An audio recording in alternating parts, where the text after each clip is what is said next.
Ladies and gentlemen, to a new edition of the Daily Debate in tonight's show. Before we start our discussion, let's pay our deepest condolences to the Egyptian community and the victims' families. We're going to be tonight talking about the tragic terrorist attack that took place at St. Peter's Church in Abbasiyah, adjacent to the Coptic Cathedral here in Cairo. And joining us here in the studio to shed more light on some of the details we've gathered so far about the terrorist attack is Dr. Mohammed Halim, the political analyst. We're also joined by Dr. Ahmed Abu Doma, member of the Global Board of Trustees of the United Religious Initiative. Gentlemen, thank you very much for joining us. Before we start our discussion, ladies and gentlemen, let's check out this report regarding some of the culprits that were arrested in relation to the terrorist attack, and we'll be right back to talk about it in full details.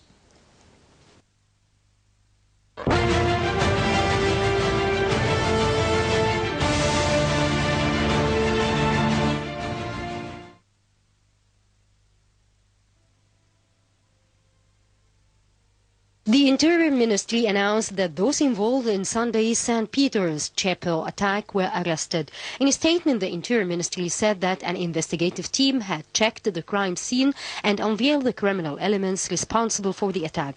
It said the cell's hideout in El Zaytoun district in Cairo had been raided and that an explosive belt had been found in addition to other materials used in making bombs. Other members of the cell were arrested, including Rami Mohammed and Muhammad Hamdi, Muhsin Mustafa, the brother of the runaway leader Mohammed, and Ola Hassin. The statement said that Mohammed Mustafa Sayyid Qasim had adopted extremist thoughts under Ansar Beit al-Maqdis terrorist group. In 2015, he traveled to Qatar, where he was united with members of the terrorist Brotherhood group and planned for terrorist attacks in Egypt. Qasim received financial and logistical support to train other elements in northern Sinai.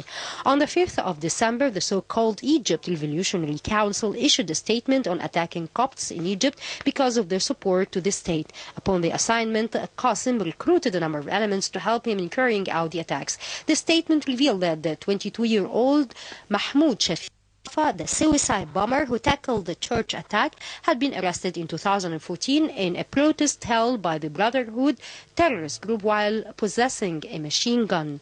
President Abdul al-Sisi announced on Monday that the terrorist attack in St. Peter Church had been carried out by Mahmoud Shafi Mustafa, who wore an explosive belt. He noted that 3 men and a woman were arrested in connection to the attack while search continued for others. Sisi said the attack came as a move from desperate people after many failed attempts to undermine the country. The statements were made during a state funeral held by the martyrs. President Sisi and Pope Tawadros II, the Pope of Alexandria and the Patriarch of the Holy Apostolic See, led the state funeral held for the martyrs of the terrorist attack. The funeral was also attended by the Prime Minister as well as a number of ministers and families of the victims. President Sisi announced a 3-day of mourning following the brutal explosion that killed at least 25 innocent civilians and injured nearly 50 others while performing prayers at the chapel next to Cairo's Coptic Orthodox Cathedral. قدر كنيستنا المصرية أن تقدم شهداء. والمصاب ده مش مصابكم انتوا بس، ده مصابنا كلنا، احنا حاجة واحدة. دي ضربة إحباط. نتألم كثيرا لهذا الشر الذي تخلى عن كل إنسانية. الذي يفعل هذا لا ينتمي لمصر على الإطلاق حتى وإن كان على أرضها. لازم هننتصر لأن احنا أهل خير مش أهل شر. لا تحسب أنك حققت شيئا. مش هنسيب طارنا حتى بعد اللي قبضنا عليهم. يحفظ الله وحدتنا الوطنية على أرض مصر. أعزائي الشعب مصر كله، الضربة دي وجعتنا، لكن أبدا أبدا الضربة دي عمرها ما هتكسرنا.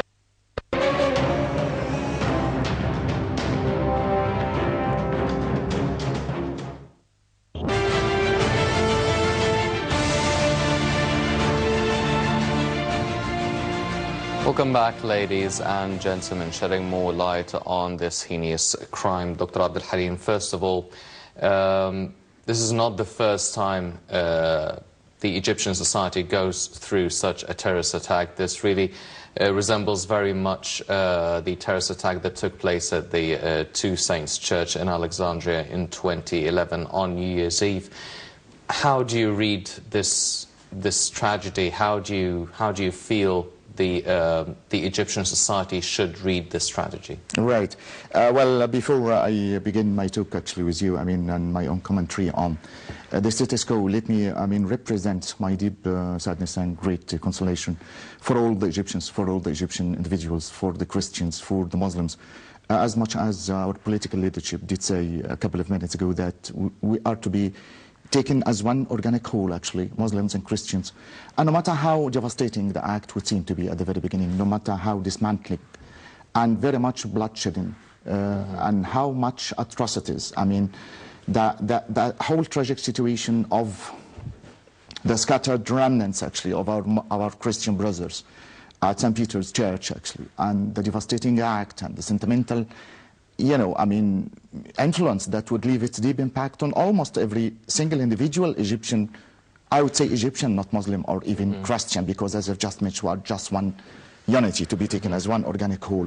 The fact that I would like to draw the attention of almost all the people here, there and everywhere, that no matter what would seem to be quite devastating on the face of it, no matter how dismantling the situation may seem to be, no matter how tragic the instantaneous deaths of our own religious and very much dear Christian brothers maybe, that would not detract us from the words of our own unified goal at the end of the day. Our own unified sense of solidarity, of equality, of unity as much as of becoming one organic whole, as I've just said. The fact that the situation is very much dismantling and very much tragic, but the selection of the situation and the selection of the day itself, that is the birthday of our own Prophet Mohammed, peace be upon him, actually, is quite devastating. It's quite, coming on an international level, on an international agenda, actually. The terrorists are very much thinking the right way how to devastate the infrastructure of the Egyptian society, and particularly, the vast popularity on the part of our own political leadership by the Christians, side by side with Muslims, towards assisting and solidifying the situation of our own political leadership of President Sisi. The fact that they are choosing, I wouldn't say the right time, I would say a very crucial time, actually, at this particular stage of the sort of the unification between the Christians at one hand, actually, and the Muslims on the other, and their own sense of belonging to President Sisi, actually. But I think that his own talk, his own speech, would seem to be quite very much unifying all the Egyptians at one single unified purpose. No matter how devastating, as I much have said at the very beginning, the situation is, and maybe, I think it would in anyhow and somehow or another would weaken our own trust in our own political leadership and our own trust in our own solidarity and our own sense of belonging to each other. Of course, that comes as part and parcel of the hidden agenda of the Muslim Brotherhood's intentions, and very much scandalous affairs, and very much, tragic instantaneous attempts to put an end, actually, for the sense of solidarity for the Egyptian state. But in the meantime, we'd have to be very much careful that, being the third devastating act in less than fortnight, I would say. Yes. First instance in El Haram, and then followed by the second, and it is supposed to be the third, and perhaps the most, sinister and the most tragic, insofar as it is very much adjacent to the residence and to the place of the Pope, the religious symbol of almost all the Christians, and the religious identity as much as the embodiment of peace and solidarity among all the other nation, actually, and the Arab nation. I'd like to say, that that sort of attempt, that sort of false attempt to put an end for our own solidarity would come to no avail at the end of the day. It seems to be, on the face of it, actually, very much tragic, and it would leave, as I've just said, very much deep impact on almost our own, sentimental feelings and our own passionate hearts.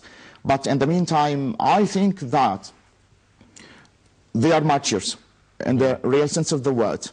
During the act of the congregational parishioners, during the act of praying, during the act of their own sincere moments where they are very much near to God, they are to be assassinated. And as such, this is the hand of the violence that should be rejected and should be denied almost here, there, and everywhere. Yes. And I wouldn't actually, emancipate that sort of situation from the existence as much as our own political leadership say that the young man actually, Mahmoud Shafiq, who had been arrested at one instance a couple of years ago, on the grounding of carrying guns, on the grounding of assassinating political figures, so has got a criminal history in the real sense of the word. And as such, that would give us an interest how to deal with all these criminals, not to set them free as much as it would seem to be in the first instance. We're going to be talking about these culprits and the arrest that took place 2 years ago in details more later on. Now, Dr. Ahmed, Dr. Abdul Halim actually mentioned the significance of the timing. It was last Sunday. Sunday is the usual day of prayer for all the Christians. It also coincides with marking the birth of Prophet Mohammed, peace be upon him. Also, we are approaching the Christmas celebrations and New Year's as well. President Sisi called it a blow that really symbolizes a lot of frustration. What is the significance of actually choosing this pretty critical time, and how much of an effect does it have on the Egyptian society? First of all, this very organized crime, well-organized crime, and a special time to work on it. It is like a war of attrition against stability and development. They were undermining the stability of Egypt. We find here that started a lot of voices now to talk as Christians or as Muslims. And the wise and the real people in Egypt is talking all the same language, that we have to be in more of solidarity at this very critical time for Egypt, present and affected the future. Surely they owe it to start firing the relationship between the Egyptians, dividing them regarding religions, and the next step to be like a religious war. So to lose the personality of Egypt, to lose Egypt itself and its unique civilizations and unique kind of tolerance and peace between the Egyptians themselves.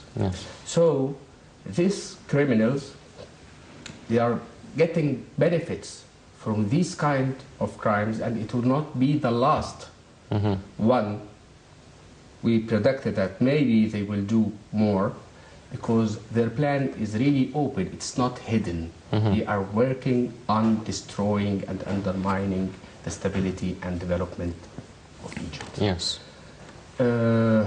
What's needed is the government must make a big efforts engaging with the Egyptian people, the public themselves, to protect the country from these terrorists and these kinds of attacks. The religious formal organizations must be careful, very careful, for any kind of declarations or fatwa or these kind of wrong messages delivered as Islam said blah blah blah. And the combination now between the religion and terrorism. I just arrived to Egypt on Saturday from an international conference and regional conference titled Religiophobia. And I was talking about terrorism, and we are predicting something could be happening in our countries, in the district, everywhere. Now we are facing a global terrorism. Yes. Everywhere. So we are in call now. We have to call the international community to have the international coalition for peace building and fighting terrorism. Yes. It needs diplomatic efforts, it needs public diplomacy efforts, it needs a lot of plans to be done, and nothing is impossible. We will not be broken we will not be broken if we decided to still alive, to still fighting for our safety and country. Definitely. So it needs a lot of things. It needs to fight poverty. It needs a lot of education for people. Yes. We have economy. We have to work on these very important things, because the education, the media,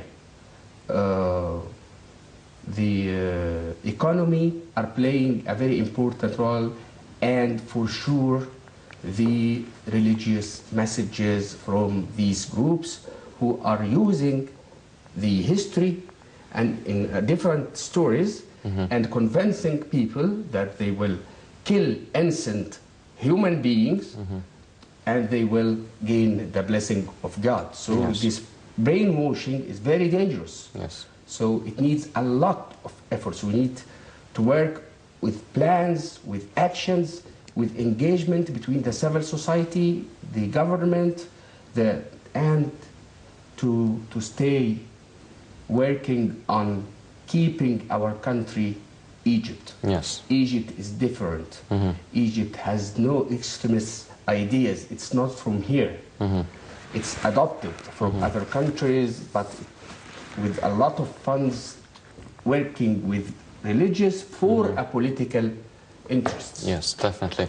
Dr. Abdul Halim, you mentioned now this terrorist attack is not the first one that took place quite recently. There was previous attacks right before them, actually, and one that included a lot of police officers and personnel who were killed at a checkpoint.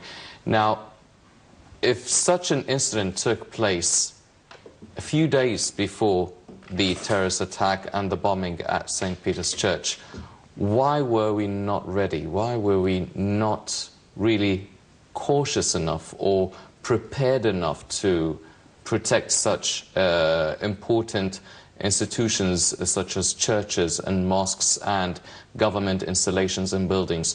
Why are we not really, why were we not prepared for any attack, especially that we are approaching a lot of holiday seasons and festive seasons, and this bombing, this tragedy actually that involved the death of many police personnel didn't really prepare us. Why were we not ready? All right. Two major distinctive issues, actually, that I can really talk about. The first, which is very much important, the fact that, you know, I mean, President Sisi said in more than one respect, in more than one conference, in more than one meeting, actually, that terrorism has no religion, has no land, has no ethics, has no value, has no certain country, actually. That would give us, actually, the impression that these terrorist attacks and terrorist actions, actually, on the part of those merciless figures, would seem to be quite very much blind and would commit their own crimes. As such, you know, I mean, without differentiation, without, you know, I mean, differentiating the poor from the rich, the Muslim from the Christian, the civilian from the military figure, actually. And as such, it would give us the impression that, you know, I mean, more than one respect, the man was very much cautious, very much aware, very much predicting, and very much notifying and drawing the attention of the public community, of the international community, of how dire and of how serious the situation is. That's why he has got what you might call a farsightedness, actually. He's quite predicting all these things. But the thing is, even almost those civilized countries, in the United States of America, in France, in Nice, in Italy, in Rome, in Spain, actually, in all these, you know, I mean, advanced countries, I would say that terrorist actions might occur, despite the fact that safety and security in almost on all these countries would seem to be quite approaching the 100% degree. But you can really say at the end of the day, this is a role of safety and security that you cannot protect, that you cannot safeguard almost any sort of installment or any sort of establishment or any sort of political figures or political leaders with the degree of 100%. That seems to be quite far-fetched, actually, because terrorism is very much internal as much as external. They would use almost every possible means at their own disposal of utilizing the minds, of using the money, of the monetary system, of brainwashing the minds of youngsters actually in schools, of trying to change what you might call the minds and the way of thinking and the thought of almost all the people, even the Muslims, even among the Christians. They would have their own way, every now and again, of interfering, using their own monetary systems, harping on what you might call those weak souls, actually. That's why I would like to draw the attention to one main fundamental fact here, which is we would have to be very much aware of draining, the thought and the source of the monetary system of international group, of this worldwide group of Muslim Brotherhood. They are providing the people every now and again with luxurious amount of money, actually, vast amount of money here, there and everywhere, changing their own political creeds and their own identities and their own personalities, utilizing them as puppets, as marionettes at the hands of all these people, actually, to try to put an end, to try to assassinate what you might call a political leader, a policeman. But the thing what seems to be quite very much sentimental, very much emotional, very much instantaneous tragic, which is putting an end for those lives of people that are very much innocent, that would seem to be quite far away from any diplomatic affairs, from the world of politics. They're just, praying within a church, doing their own psalms and psalmodies, singing, the praising of God, and, praying for almost all the humanity to be safe. Yes. To be very much secure. What about this church? I mean, this church is quite adjacent to the cathedral in Cairo, which is a very critical institution and a very critical building that Absolutely. was the scene of a lot of developments that took place over the past few years, and it is virtually separated by one wall. Shouldn't we have expected that there would be a little bit more attention security-wise to such a church, at least for its geographical location right next to the cathedral, right after a terrorist attack that took place a few days absolutely, ago? you're absolutely right. But I think that it's a bit earlier, actually, to talk about, because, procedures and the measures actually are to be taken until the very moment. But the CCTV camera, the detector camera, actually, would detect the fact that there is one of the policemen was an absolute sense of fight and struggle with the Pama, you understand? So, that sort of thing would give us the impression that there was an attempt on the part of the policeman, actually, to deter him, actually, to make him a bit away from the cathedral as much as from the church. So that seems to be quite, a bit earlier to give our own final verdict on the immunity, on the safety and the security. But I think, actually, as I've told you at the very beginning, that seems to be quite impossible, actually. If you safeguard, if you try to, avoid the sudden menace and the approach of danger of all these terrorist acts and actions, actually, of all those terrorists, it seems to be quite impossible, actually, to try to make the whole geographical place immune 100% from the threatening voice of all these terrorist attacks and all those terrorist actions. But I think this is just one link in the chain. I think that this is not the first and it's not going to be the last. That's why, our own political leadership seems to be quite very much aware of how dangerous the situation is and how predicting, the future. That's why the immunity and safety and security would seem to reach to the highest maximized level in the near future, immediately during the celebration of the Christmas and immediately after that sort of celebration. So hopefully that seems to be and will be the last. But we would have to be very much cautious and very much aware of what would seem to be actually in future. Yes, definitely. Well, Dr. Ahmed, you've mentioned a lot of things that need to be done to actually counter this ugly phenomena. But the presidency and the leadership and a lot of the concerned ministries have been talking about redefining or reinventing the religious dialogue, which is a very good initiative and it's quite important, but that will deal with the coming generations. What about the minds that are already filled with extremist ideas right now? How are we going to deal with it? How soon can we actually work on eradicating these extremist thoughts and ideologies? Because redefining the religious dialogue will take some time, but the danger is clear and it's present right now. How are we going to deal with it? Surely it is a very challenging environment, but it is possible to work now, and we have initiatives already we can start with, but it needs more efforts from the government to allow people to participate, to save their country. How? By working together. The situation here is these generations, they didn't read.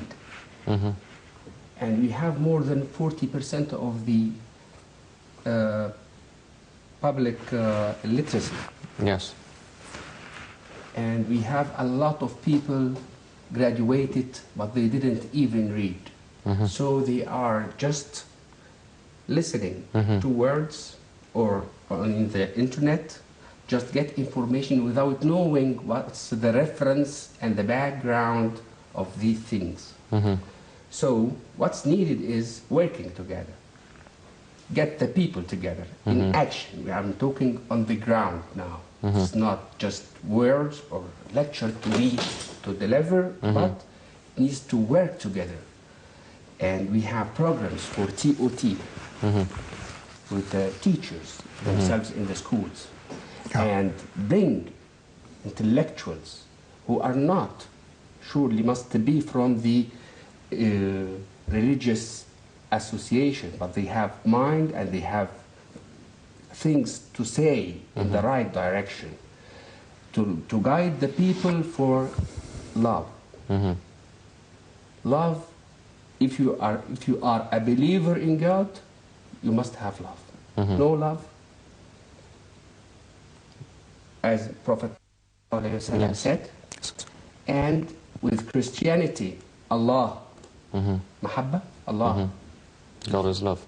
Is love. The Holy Bible, yeah. So, by all means, we have to enliven the humanity in people. Don't be just materialistic. Don't judge on the people and put yourself on behalf of God as if you are His agent on the ground to put who you want in heaven and others to hell. No, life is not like that. Religions is not this way, totally. Yes, definitely. All religions, rules is working for the humanity, for having better behaviors. We do mistakes and God forgive people. So, and He ordered us in Quran to forgive people regarding you are seeking Him to forgive you.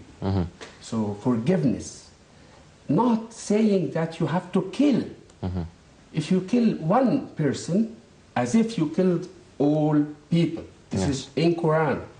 How come these terrorists having their education? It's not Egypt. Egypt is not this. Yes, definitely. This education and this wrong of beliefs and faults will destroy the world. Yes. They are doing this with all of their confidence that they will get This is the right benefits from God for killing people. Yes. Come on. It's not like that. Life is not like that. The history is not like that. But which point of view these people are seeing the history? It's very important.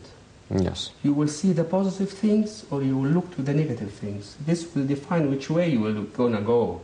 Yes. To revenge or to forgive or to understand and learn and go on and move on as a human being. This is the truth. We all if God wants everybody to be one nation, one nationality, one color, one religion, He can create the world this way from the early beginning. But this is the diversity, the luxury of diversity, and how now in Egypt and everywhere we can collect all of these broken pieces to use it as a mosaic for the better good. For the better good, as Egypt was in the past, and it will be in the future if we will take it seriously and work on it. Yes. We can do. No one can expect once a day that this will gonna happen between even the Europeans themselves, or even with, as Mandela's example, we have to unite. Yes, definitely. We have no choice. We have no choice. Well, Dr. Abdul Halim, now we've been used to hearing and witnessing a lot of the operations undertaken by the security personnel and the armed forces combating terrorism within the Sinai Peninsula, northern Sinai to be specific. And over the past couple of years, the security and safety level actually developed and increased in Egypt. However, over the past week or so, things have hit right close to home, the heart of the nation, the capital, Cairo. So it's not just in Sinai right now, it's still very much alive in Cairo. Should we expect more of these things within the capital? Should we expect more of these tragic attacks taking place all over the country? How much do you feel this has been planned for before it took place? Because obviously it was well planned, it was organized, and it took place, no obstacles. Right. As you might have said, I mean, rightly said and rightly done. The fact that it's a well-organized chain of crimes, very much intended on the part of the, the international group. And in the meantime, it becomes as just part of the link of the chain. It's just one step of the large number of attempts on the part of all those terrorists, actually, to try to demolish, the infrastructure of the Egyptian land and to put, a sort of division, a sort of struggling, separating ties between the Muslims and the Christians. And at one instance, they are trying actually to, counterfeit the shortage of the sugar, and then the oil, then some food and some beverage and that sort of thing. They are trying with all possible means actually to try to separate and alienate the Egyptians from each other. And that in the first instance. And in the second instance, they're trying to separate the Egyptian people and the Egyptian individuals from their own political leadership. But I think, they would come to an absolute sense of fiasco at the end of the day.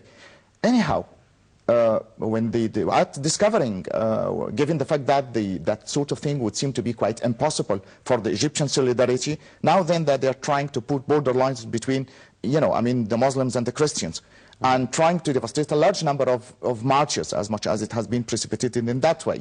But I would say that this would not seem to be the last link of the chain, not the last attempt. That's why, the political leadership and, and the armed forces and the police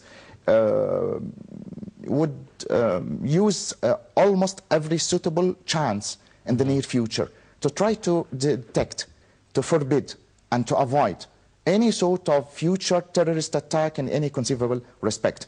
I think that in the last speech by our President Al-Sisi is very much aware of how dire the situation is, but in the meantime he gives us the impression that we are very much united, and very much united, very much unified, very much, passing through a spiritual song of happiness, a spiritual song of love, kindness, a spiritual song of immunity, actually. The funeral, as it was, a funeral procession, I would say, as it was to be represented on the TV, actually would give us, all of us, the impression that we are brothers at the end of the day. We're always fighting terrorism, but in the meantime, we'd have to be very much careful of what would happen in the near future. That's why means of safety and security are very much maximized to a greater extent. Detectors and sensors are being provided for almost every single individual church, as much as cathedral, no matter how distant it may be, no matter how minute and very much small it may appear to be. And as such, the role being played by the individuals and the citizens seems to be quite very much important at this particular and crucial stage. Each single individual human being in Egypt that is building this land, loving this sort of land, very much trusting this sort of land, would have to be very much cautious, very much aware, very much, notifying and drawing the attention of those distinctive authorities of any suspect, of any sort of suspicion that might come to his own mind, that might come to her own mind. It's a role that is to be distributed and that is to be played by almost all of us, actually. Not only the armed forces, not only the police and safety and security, not only those distinctive authorities, actually. Almost each individual one of us is very much responsible for not only detecting the source of the crime, but putting an end for it, either by notifying and drawing the attention of all those, distinct authority, actually, of one suspect of one sort of thing. So, all of us, we seem to be quite, within the self-same dash, within the self-same boat.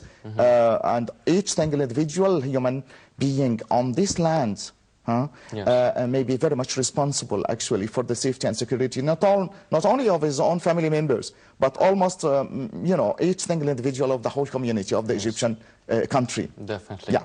Well, ladies and gentlemen, this tragedy really hit the heart of every Egyptian citizen, and the state really mourned the victims of the St. Peter's Church bombing. For 3 days, also held a state funeral. Let's check out this report and we'll be right back.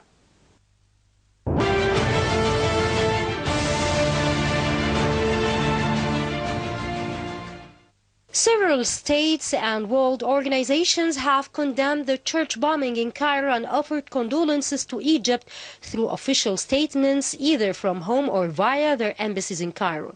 A number of countries, including Russia, US, Britain, France, Germany, Sudan, Tunisia, Saudi Arabia, Lebanon, Kuwait, Oman, Iran, Turkey, Qatar, the United Arab Emirates, the Palestinian National Authority, and Israel condemned the bomb attack, in addition to the Arab League, the GCC, the European Union, and the United Nations. Moroccan King Mohammed VI sent a condolence message to President Sisi.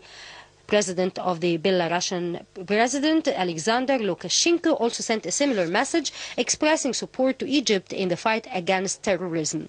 President Sisi also received a phone call from Greek Prime Minister in which he expressed condolences to the families of the victims, reiterating the country's full support to Egypt. For his part, Sisi expressed appreciation to the Prime Minister and those leaders and hope for boosting cooperation between Egypt and those countries in all fields.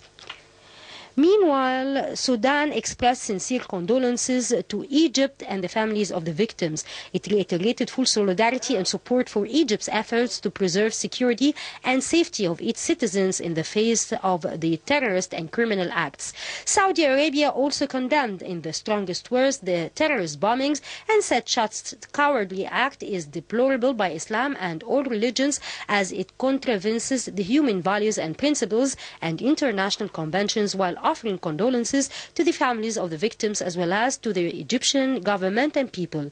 And Lebanese Prime Minister designate Saad al-Hariri condemned the attack, saying terrorism has no religion and does not differentiate between a Christian or a Muslim, adding that terrorists want to kill as many as people as possible, in addition to destroying and dismantling these societies.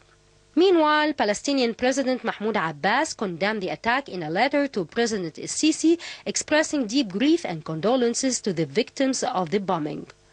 For its part, the Organization of the Islamic Cooperation strongly condemned the attack, with its Secretary General conveying his condolences to the families of the victims and the people of Egypt.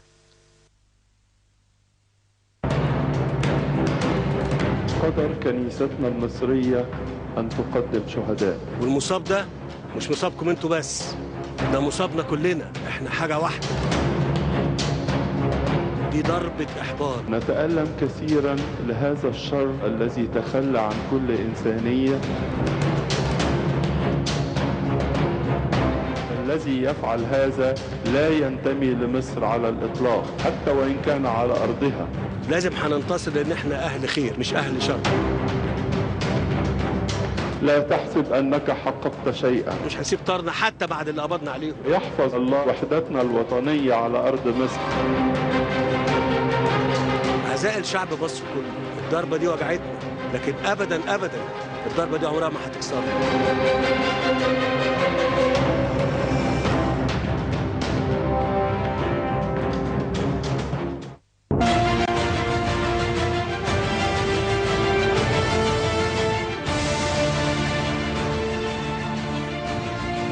Welcome back, ladies and gentlemen. Dr. Ahmed, now, it is a heinous crime. A lot of talk has been said about, well, how can we actually stop that from happening again? First of all, do you think that there is enough security on all the churches and mosques and the vital buildings and installations that really represent not just the government but the identity of the Egyptian society? This point we have to look to have a look on it, but in a more wider perspective. Because what's happening now, or even from years ago, it's till now, it's just we can count them, but it needs more security regulations in Egypt, and we have to work on public campaign for humanitarian security. The people must be aware of the dangerous and the terrorism around them everywhere. So it needs the Egyptians themselves, the people must be aware and looking what's going around. Not a paranoia to the people who, or feel insecurity, no, but just taking care. And it's very important. And I think the security and the intelligence and the military are doing their best, and they can do more, and they will do more to provide people from these crimes. What's needed is people must work together. We have to get out of depression. Mr. President talked about it. We have to get out of this depression in our society and let the people feel alive again and fully representing their Egypt. Yes. They must be reading their identity, from where you are, to whom you belong. It's not a religious issue, it's not a local issue, it's something global. It's now in Egypt, Belgium, France, United States, Germany, everywhere you find terrorism. So we need more engagement with international cooperation. We need more regulations, security regulations, to protect everyone, not only the church or the mosques. Surely, as I predict, and I hope it will not happen, that they will try to make it after a while in mosques, after a while in Eid for Muslims, in another situation or another event for Christians, these kind to play on firing the religious war. Yes, definitely. Well, yeah, go ahead. We must know, and the Christians, Muslims, everyone, even who is not believe in God, that we respect his right and we are protecting his humanity as a part of us. People must be more tolerant. Yes. We are in need for more solidarity and united with work, with business, with entrepreneurs, with knowledge. It needs like a revolution of knowledge for people. This, we need media to work on it. We need people to work on the ground. You need community leaders who are qualified to work with it during the universities, schools, everywhere, the rural areas. So this kind of actions, positive actions, it will rebuild and raise their nationality and their identity, that they are part of the society. There are no gap between the government and the people, and after that blaming by blah blah blah and all of these crimes. All of us who are paying the penalty of any shortage or mistake. Yes. We still have time, but it's a very critical time. They are now targeting the security of Egypt, while the tourism started to get back. Yes. So it's attacking the economy, it's attacking the security, it's attacking the national security of Egypt, it's firing between not only Christians and Muslims, but even global, because now all of the world are having the same point of view. Terrorism, religiophobia everywhere. So we need to do more efforts to save our lives, and we have no choice. Yes, definitely. We have no choice to step back or any kind of more depression. Yes. Dr. Abdul Halim, now, the reason why a lot of people chose President Sisi is because of his security and intelligence background that they believe is very critical at this time. And definitely the security apparatuses, the Ministry of Interior, the armed forces, the intelligence, they really stopped a lot of attacks that maybe we don't even know of, and they foiled a lot of plans that were revealed or maybe not revealed yet. But now we are still dealing with a lot of terrorism in northern Sinai, and we're combating them.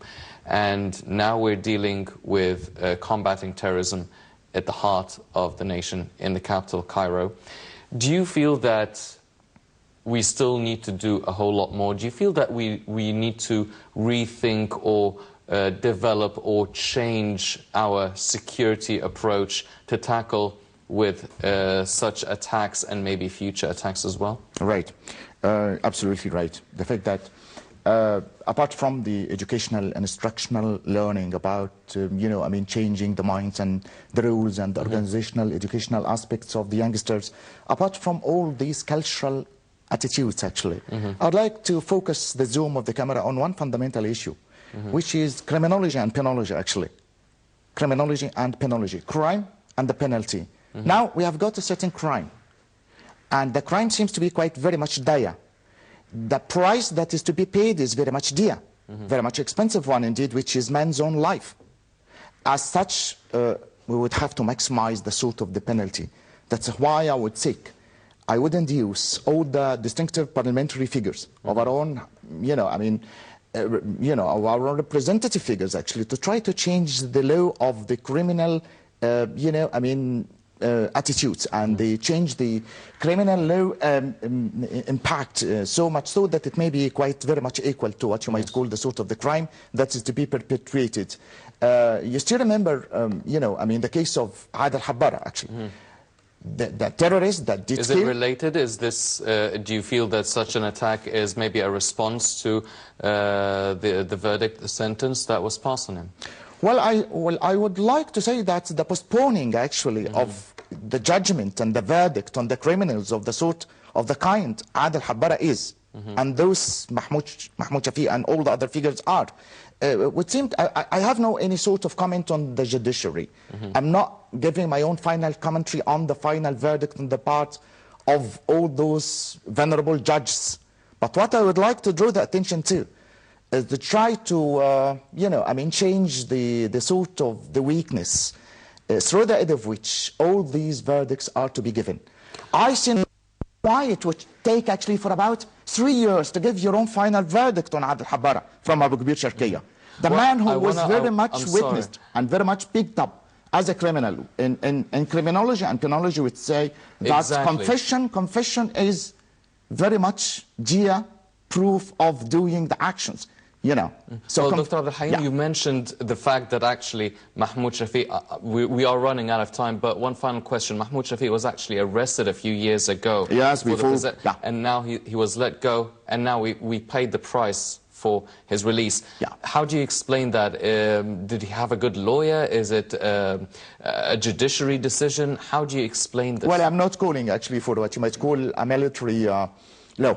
All what we would see to be very much in very bad need for is just changing the bans and the canons of the law, just by way of putting an end for all these terrorist acts, try to put the final verdict for all those criminals and all those terrorists, you know, I mean, as soon as possible, just by way of finalizing the whole thing, as much as it is indeed the case represented by, you know, Mahmoud Shafiq. Well, ladies and gentlemen, unfortunately, that's all the time we have for this edition of the Daily Debate. This incident really is testing the resolve and the unity of the Egyptian people. And once again, the Egyptian people will foil any attempt for divisions. Before we go, I'd like to thank our very distinguished guest, Dr. Mohammed Abdul Halim, the political analyst. I'd like to thank very much as well Dr. Ahmed Abu Doma, member of the Global Board of Trustees of the United Religious Initiative. Gentlemen, thank you very much for joining us this evening. Ladies and gentlemen, please stay tuned for more coming up on Nile International. I'm Hani Saif. Thank you for joining us.